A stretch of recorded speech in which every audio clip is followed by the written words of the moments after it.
السلام عليكم ورحمة الله تعالى وبركاته. أضاء الحضور المغربي بالأحمر والأبيض في شوارع فيلادلفيا ونيويورك قبل مباراة الفريق ضد مانشستر سيتي ضمن كأس العالم للأندية.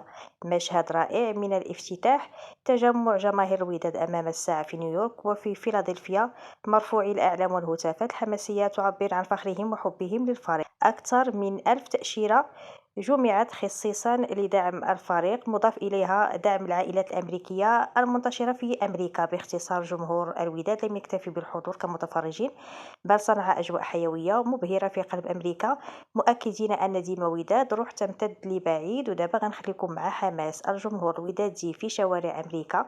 إلا عجبكم الفيديو ما تنساوش تبارطاجيوه مع الأصدقاء، تخليو لي رأيكم في التعليق بخصوص الموضوع، ما تنساوش تشتركوا أيضًا في القناة فضلًا وليس أمرًا باش دائمًا يوصلكم كل جديد.